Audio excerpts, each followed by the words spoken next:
Starmer just got booed off stage at his own party conference. Yeah, you heard that right.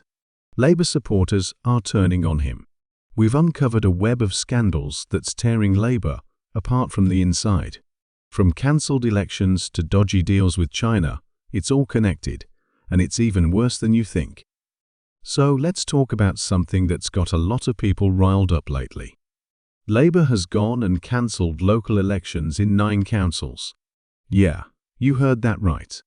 They're just straight up not letting people vote in some places. Now you might be thinking, what's the big deal? Well, let me tell you, it's a pretty big deal. These aren't just any old councils we're talking about. Most of them are run by the Tories. Interesting, right? Historically, these areas have been Conservative strongholds for decades. We're talking about places that have voted blue since Margaret Thatcher was in office. So, when Labour suddenly decides to cancel elections in these areas, it's bound to raise some eyebrows. Let's talk numbers for a second. This isn't affecting just a few people. We're looking at about 5 million voters who won't get to have their say. Imagine that 5 million voices silenced. It's like your very voice is being erased from democracy. And you know what's really getting people's blood boiling? These same councils are jacking up their council tax rates like nobody's business. Take the Isle of Wight, for example. They're slapping residents with an 18% increase. That's not exactly pocket change, is it? And over in Thurrock, they're looking at a 101% hike. In normal times, if people were unhappy with this kind of thing, they could vote out the council members responsible. But guess what? They can't do that now, can they? It's no wonder people are furious.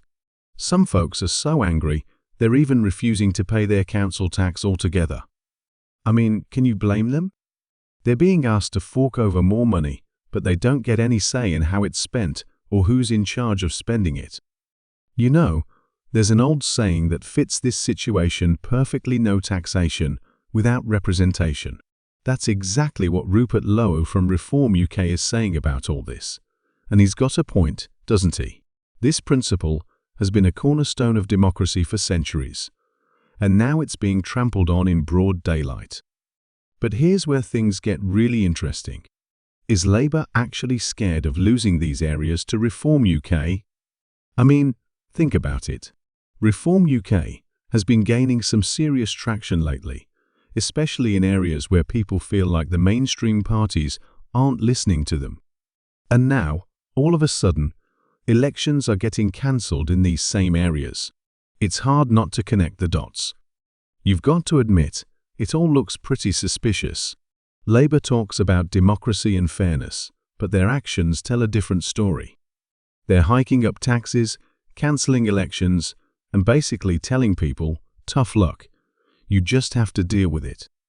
It's no wonder trust in politicians is at an all-time low. When you've got a party that claims to be for the people doing things like this, how can anyone trust them? They're supposed to be representing us, fighting for our interests. Instead, it feels like they're just looking out for themselves, trying to hold on to power any way they can. And that, my friends, is why people are so angry about these cancelled elections. Now, if you thought cancelling elections was bad, wait till you hear where your hard-earned money is actually going. Remember those council tax hikes we talked about? Well, hold on to your wallets, folks, because what I'm about to tell you might just make your blood boil. Let's talk about West Sussex Council for a minute. These geniuses decided it was a brilliant idea to spend £334 on PlayStations and £496 on yoga sessions for asylum seekers.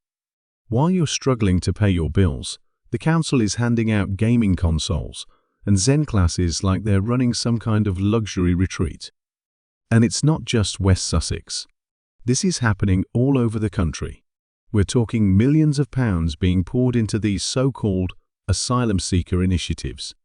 Since 2022, West Sussex alone has spent a whopping £7.3 million on asylum seeker grant funding. That's serious money that could have been used to fix our roads, improve our schools, or maybe, I don't know, actually help British people who are struggling to make ends meet. But no. Instead, we've got councils up and down the country throwing money at asylum seekers like there's no tomorrow. It's like they're kids in a candy store, but instead of sweets, they're handing out your hard-earned cash. And guess who's footing the bill? That's right, you and me, the hard-working British taxpayers. Now here's where it gets really infuriating. These same councils, the ones splashing out on PlayStations and yoga classes, are turning around and telling us they don't have enough money for basic services. They're crying poverty while handing out freebies left and right to people who've just arrived in our country. So what do? They raise our taxes. Again, it's like they think we're made of money or something. They hike up the council tax, squeeze us for every penny we've got, and then use that money to fund these ridiculous schemes. And you know what their excuse is? They claim that government funding isn't enough to meet the growing needs of local residents. Well, I've got news for you, council bigwigs. If you're struggling to meet the needs of local residents, maybe you shouldn't be spending thousands on luxuries for asylum seekers. It's like they've completely lost touch with reality. They're so busy trying to look good that they've forgotten who they're supposed to be serving. Last time I checked, councils were meant to work for the people who elected them, not bend over backwards for every asylum seeker that shows up at their door.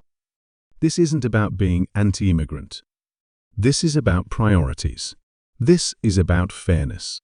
When British families are struggling to put food on the table, when pensioners are having to choose between heating and eating, how on earth can these councils justify spending money on luxuries for asylum seekers? It's a slap in the face to every hard-working Brit out there. Now, let's talk about Starmer's latest giveaway, because it's a real doozy, and it's going to hit our wallets hard. He's planning to hand over the Chagos Islands to Mauritius, and you won't believe the price tag. We're talking billions, £9 billion to start with, and experts say it could reach £18 billion. That's not pocket change, folks. Let's put this in perspective. Imagine a winter without warmth for our pensioners, all because billions vanish on a deal we never agreed to. It's like Starmer is playing some twisted game of Monopoly with our country and our cash. But here's the kicker. After we hand over these islands, we're then going to pay Mauritius to lease back our own military base. It's like selling your family home and then paying rent to live in it. Who in their right mind would think this is a good deal? Starmer says this is all for national security. Really, Keir? How exactly does giving away our territory and then renting it back make us more secure? It's madness.